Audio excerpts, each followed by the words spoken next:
സ്വാദിൻ്റെ എല്ലാ പ്രിയപ്പെട്ട സ്നേഹിതർക്കും ഒരു പുതിയ എപ്പിസോഡിലേക്ക് ഹാർദമായ സ്വാഗതം. ഇന്നത്തെ പാചകത്തിനൊരു പ്രത്യേകതയുണ്ട്. ഇന്ന് സ്വാദിൻ്റെ അടുക്കളയിൽ അല്ലെങ്കിൽ അടുപ്പിൽ പുകയില്ല കേട്ടോ. ഇന്ന് പുകയില്ലാത്ത അല്ലെങ്കിൽ അടുപ്പില്ലാത്ത ഒരു പാചകം അല്ലെങ്കിൽ ഒരു രുചി അനുഭവമായിരിക്കും നിങ്ങൾക്ക് മുമ്പിൽ സ്വാദ് അവതരിപ്പിക്കാൻ പോകുന്നത്. ഒരു ചെറിയ കഥ പറയാം.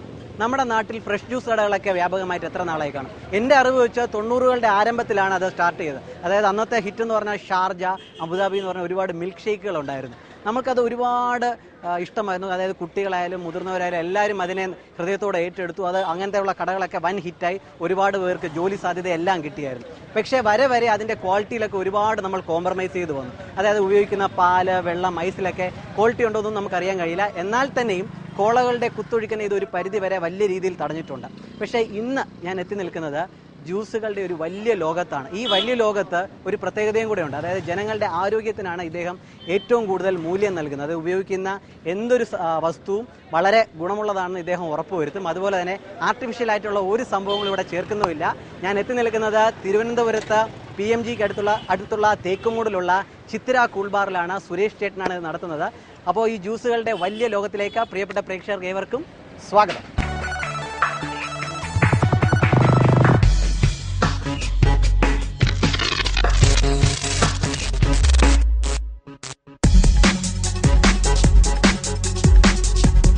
അങ്ങനെ ഒരുപാട് ബഹളത്തിന്റെ ഇടയിലുള്ള ഒരു പരിപാടിക്കാണ് ഇന്ന് നമ്മൾ തുടക്കം കുറിക്കുന്നത്. ഒരുപാട് ബഹളം എന്ന് പറഞ്ഞാൽ ചില്ലറ ബഹളമൊന്നും ആയിരിക്കത്തില്ല. ഇപ്പൊ ഇദ്ദേഹത്തിനെ ഒന്ന് തളച്ചിട്ടുണ്ട്. അപ്പോൾ ആദ്യമായിട്ട് എന്താണ് സംഭവം എന്ന് പറയുന്നില്ല. ഇദ്ദേഹമാണ്, ഒരു മിനിറ്റ്, ഇവിടെ ഒരു സംഭവം നടക്കുന്ന ഒരു കഥ. ഇദ്ദേഹമാണ് സുരേഷ് ബാബു, ഞാൻ നേരത്തെ സൂചിപ്പിച്ച ജ്യൂസ് വൈദ്യൻ. അപ്പോൾ ഇന്ന് വൈദ്യരുടെ കയ്യിൽ നിന്ന് നിരവധി മരുന്നുകളായിരിക്കും നിങ്ങൾക്ക് മുമ്പിൽ, ജ്യൂസ് രൂപത്തിലുള്ള മരുന്നുകളായിരിക്കും നിങ്ങൾക്ക് മുമ്പിൽ നമ്മൾ അവതരിപ്പിക്കാൻ പോകുന്നത്. കൂടുതൽ പറയാൻ ഇദ്ദേഹം ഇപ്പോൾ സമയം തരുന്നില്ല. ആ കഥയൊക്കെ പിന്നീട് ഇദ്ദേഹം ഇല്ലാത്തപ്പോൾ ഞാൻ പറഞ്ഞുതരാം. തുടക്കത്തിൽ നമുക്ക് ഫ്രൂട്ട് കോക്ടെയിൽ, അതായത് നിരവധി പഴങ്ങൾ ഉപയോഗിച്ചുകൊണ്ടുള്ള ഒരു മിക്സഡ് ഫ്രൂട്ട് ജ്യൂസ് എന്ന് വേണമെങ്കിൽ നമുക്ക് പറയാമല്ലേ. അത് ഇദ്ദേഹത്തിൻ്റെതായ രീതിയിൽ, അതായത് ഒരുപാട് ആരാധകരുണ്ട് ഈ ഫ്രൂട്ട് കോക്ടെയിൽ. ഉച്ചയ്ക്കും അതുപോലെ തന്നെ വൈകിട്ടും ഒക്കെ സ്ഥിരമായിട്ട് വരുന്നത്. അപ്പോൾ ആദ്യമായിട്ട് നമുക്ക് ഫ്രൂട്ട് കോക്ടെയിൽ എങ്ങനെയാണ് ഉണ്ടാക്കുന്നത് കാണാം. ചേട്ടാ, പതുക്കെ എന്തൊക്കെയാണ് ചെയ്യുന്നതെന്ന് വിവരിക്കണേ. പൈനാപ്പിൾ എടുത്തിട്ടുണ്ട്.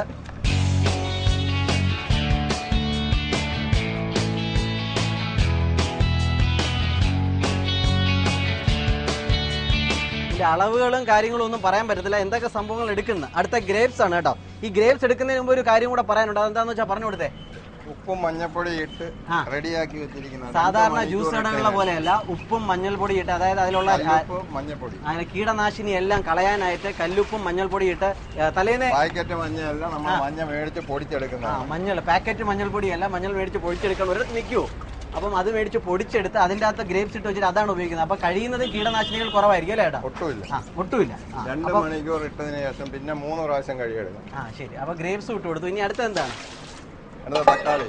പിന്നെ വേറൊരു കാര്യം ശ്രദ്ധിക്കേണ്ടതെന്ന് പറഞ്ഞാൽ ഇവിടെ ഉപയോഗിക്കുന്ന വെള്ളം, സാധാരണ നമ്മൾ ജ്യൂസ് കടകളിൽ പോകുമ്പോൾ വെള്ളമൊക്കെ നമുക്ക് വിശ്വസിക്കാൻ കൊള്ളത്തില്ല. ഇവിടെ ഫിൽറ്റേർഡ് വാട്ടറാണ് യൂസ് ചെയ്യുന്നത്. ഐസും അതുപോലെയാണ് ഫിൽറ്റേർഡ് വെള്ളം കൊണ്ട് ഉപയോഗിക്കുന്ന ഐസും കൂടെയാണ് ഉപയോഗിക്കുന്നത്. അടുത്ത തക്കാളി.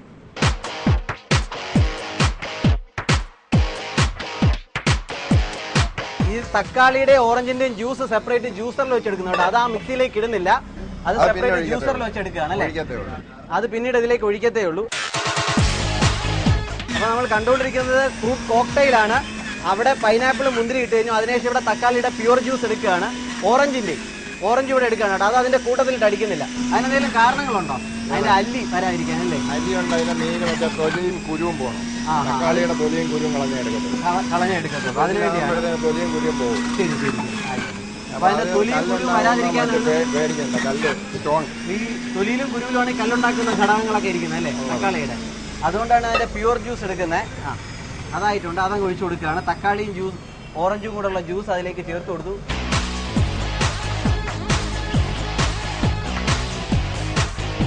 ഇഞ്ചി എടുത്തിട്ടുണ്ട്. ഇതിന്റെ അളവുകളൊന്നും ഇപ്പൊ പറയാൻ പറ്റില്ല ഈ തിരക്കിന്റെ ഇടയിൽ.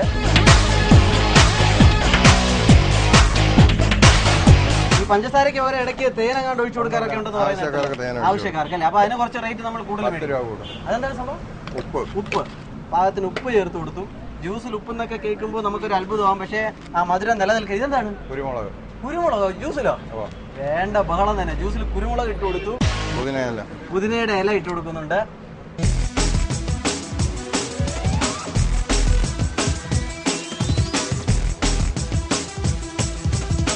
അപ്പൊ എന്തൊക്കെയാ ചേർന്നത് ഒന്ന് പറഞ്ഞു കൊടുക്കാം.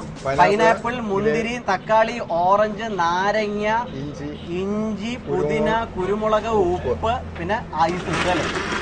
അങ്ങനെ ഫ്രൂട്ട് കോക്ടെയിൽ ഒരു വഴിയായിട്ടുണ്ട്. മിക്സഡ് ചാർജാണ് ചെയ്യാൻ പോകുന്നത്. അത് നമ്മുടെ മെനുവിൽ ഉൾപ്പെട്ടിട്ടില്ല, എന്നാൽ കൂടെ അത് നമ്മൾ ചെയ്യാൻ പോവുകയാണ്. മിക്സഡ്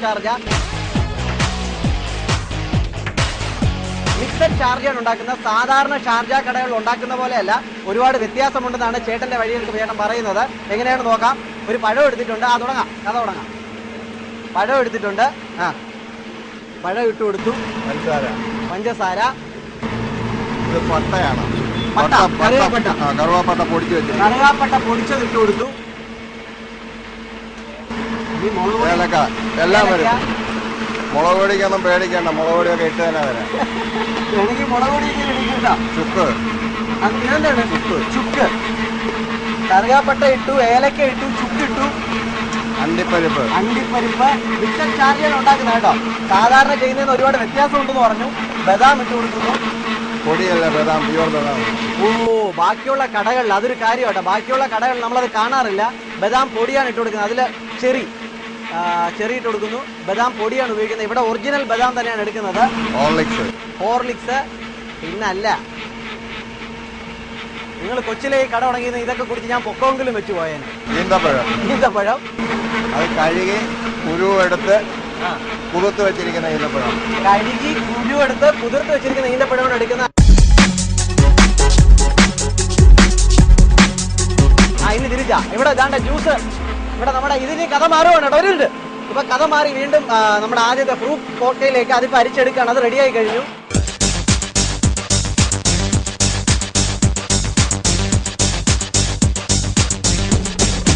അപ്പൊ നമ്മുടെ മിക്സഡ് ചാർജിലുള്ള ഇത് ഫ്രൂട്ട് കോക്ടെയിലാണ്. അതവിടെ നിൽക്കട്ടെ. മിക്സഡ് ചാർജിലുള്ളത് എന്തൊക്കെയാണ്? ഐസ്ക്രീം കഴിക്കുന്ന ദോഷമാണോ? നല്ല ഐസ്ക്രീം ആണെന്നുണ്ടെങ്കിൽ അതുകൊണ്ട് ദോഷമില്ല, വലിയ ദോഷങ്ങളില്ല. പാലല്ലാതെ മറ്റേ പൗഡറിന്റെ പുറത്ത് ഉണ്ടാക്കി വെള്ളം ഇതാണെന്നുണ്ടെങ്കിൽ കെമിക്കൽ ആണെങ്കിൽ അത് ദോഷം ചെയ്യുന്നു. എന്തായാലും ആ കഥ അവിടെ നടക്കട്ടെ. അപ്പോൾ ഞാൻ ഇതാണ്ട് ഇപ്പം ടേസ്റ്റ് ചെയ്യാൻ പോകുന്നത് ഫ്രൂട്ട് കോക്ടെയിലാണ്.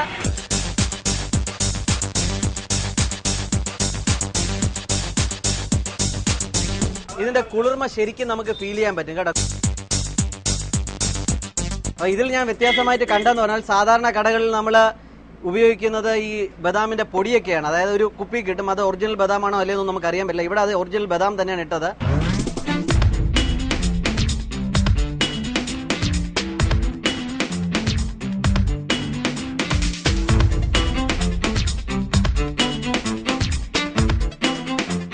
അപ്പോൾ രണ്ട് സംഭവങ്ങൾ ഇന്നിപ്പോൾ കാണിച്ചു കഴിഞ്ഞു നമ്മൾ. അതായത് ഫ്രൂട്ട് കോക്ടെയിലും അതുപോലെ തന്നെ മിക്സഡ് ഷാർജയും ചെയ്യുന്ന രീതികൾ കണ്ടപ്പോൾ നമുക്ക് മനസ്സിലായി കാണാം.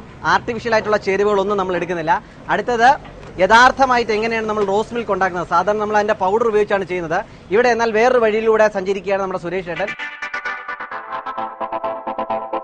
റോസ് മിൽക്കിന് എന്തൊക്കെയാണ് വേണ്ടത്?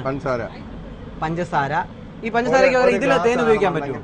ഇല്ല, അതിൽ നല്ല പഞ്ചസാരയാണ്. ഒരു ഗ്ലാസ്സിനാണെങ്കിൽ 2 സ്പൂൺ. ഒരു ഗ്ലാസ്സിന് 2 സ്പൂൺ പഞ്ചസാരയാണ് കണക്ക്.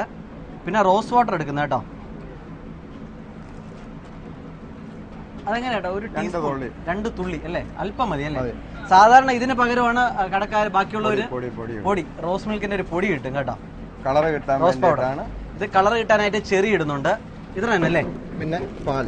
പിന്നെ പാലും കൂടെ. സാധാരണ പാലും ആ റോസ് മിൽക്കിന്റെ പൊടി കിട്ടാനായിട്ട് കട്ടപ്പാൽ ശകലം, തണുപ്പ് കിട്ടാനായിട്ട് അല്പം കട്ടപ്പാൽ.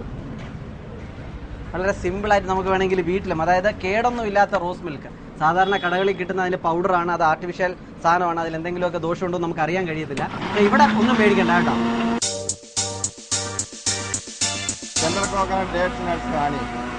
ടെൻഡർ കോക്കനട്ട്, അതായത് കരിക്ക്, അണ്ടിപ്പരിപ്പ്, ഈന്തപ്പഴം, തേന്, ഇത്രയും ചേർത്തൊരു മിൽക്ക് ഷേക്ക് ആണ് അല്ലേ? ശരി, അത് ചെയ്യാം. ഇതും ഇവിടുത്തെ ഒരു സൂപ്പർ സ്റ്റാർ ആണെന്ന് തോന്നുന്നു. അതായത് നമ്മൾ ആദ്യം കണ്ട ഫ്രൂട്ട് കോക്ടെയിലും അതുപോലെ തന്നെ ടെൻഡർ കോക്കനട്ട് മിൽക്ക് ഷേക്ക്. അത് കരിക്കെടുക്കുകയാണ്. കരിക്കും വെള്ളമല്ല, അതിന്റെ കാമ്പാണ് എടുക്കുന്നത്. കാമ്പ്. ഇത് കരിക്കും വെള്ളവും ചേർക്കുന്നുണ്ട്. അണ്ടിപ്പരിപ്പ്, പിന്നെ ഈന്തപ്പഴം നേരത്തെ നമ്മൾ പറഞ്ഞ പോലെ കുരു കളഞ്ഞ് കുതിർത്ത് വെച്ചിരിക്കുന്നതാണ് ഉപയോഗിക്കുന്നത്. അല്ല, ഈന്തപ്പഴം അതുപോലെ എടുത്തിടുകയല്ല. വെള്ളത്തിൽ കുതിർത്ത് വെച്ചു അല്ലേ ഏട്ടാ? വെള്ളത്തിൽ മിക്സിയുടെ ജാറ് പോകും. വെള്ളത്തിൽ കുതിർത്ത് വെച്ചില്ല എന്നുണ്ടെങ്കിൽ മിക്സിയുടെ ബ്ലേഡ് പോവും. അത് കാരണമാണ് അത് ചെയ്യുന്നത്. പിന്നെ പാല് കട്ടിപ്പാലല്ല, ലൂസ് പാലിൽ അരച്ചെടുത്തിട്ട് കട്ടിപ്പാൽ. ലൂസ് പാലിൽ അരച്ചെടുത്തതിനു ശേഷം പിന്നീടാണ് കട്ടിപ്പാൽ ചേർക്കുന്നത് കേട്ടോ.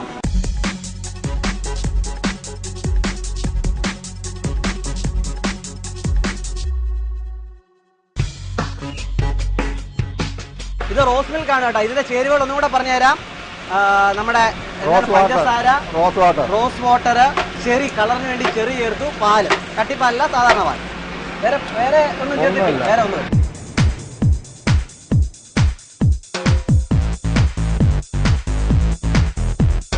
യഥാർത്ഥ റോസ് മിൽക്ക്. ഇത് ഞാൻ മുമ്പ് ഇവിടെ നിന്ന് കുടിച്ചിട്ടുണ്ട് കേട്ടോ, അല്ലെങ്കിൽ ഇതിൽ നിന്ന് എക്സ്പ്രഷൻ വന്നേനെ.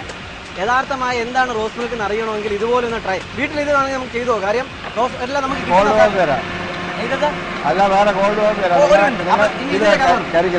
ഇനി കരിക്കാണ്, കരിക്ക് ഷേക്കാണ്. അതായത് കരിക്കുണ്ട്, ഈന്തപ്പഴമുണ്ട്, അണ്ടിപ്പരിപ്പുണ്ട്, തേനുമുണ്ട്. കരിക്കിന്റെ കാമ്പും ഉണ്ട്, കരിക്ക് വെള്ളവും ചേർത്തിട്ടുണ്ട്. ഇതിനി ആർക്കോ വേണ്ടി കോൾഡ് കോഫി അല്ലേ? ഇനി കട്ടിപ്പാൽ ഇപ്പോഴാണ് ചേർക്കുന്നത്. ആദ്യം നമ്മൾ ലൂസ് പാലിൽ അരച്ചതിന് ശേഷം പിന്നീടാണ് കട്ടിപ്പാൽ ചേർക്കുന്നത്. തേനും ചേർക്കില്ലേ? ചേട്ടാ ഇതിൽ നമ്മൾ പഞ്ചസാര തൊട്ടിട്ടല്ലേ?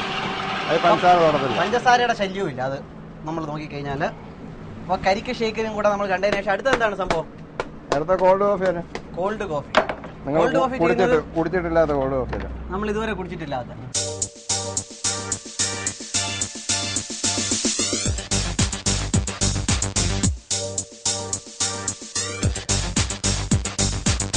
വേറൊരു കാര്യം പറയേണ്ടത്, പഞ്ചസാരയുടെ ശല്യമുള്ളവരും പേടിക്കേണ്ട. തേനാണ് ഉപയോഗിക്കുന്നത്. പഞ്ചസാര ഡയബറ്റീസ് ഒന്നും വരുമെന്ന് പേടിക്കുകയും വേണ്ട കേട്ടോ. ഇനി ഇദ്ദേഹത്തിന് ഒരു ചെറിയ ബ്രേക്ക് കൊടുക്കാം. ഒരു മിനിറ്റ്, നമ്മുടെ പരിപാടിയിൽ ഒരു സംഭവമുണ്ട്. ഒരു ചെറിയ ബ്രേക്കിന് ശേഷം വീണ്ടും വരാമെന്ന് പറഞ്ഞു. ചെറിയ ബ്രേക്കിന് ശേഷം ഇപ്പൊ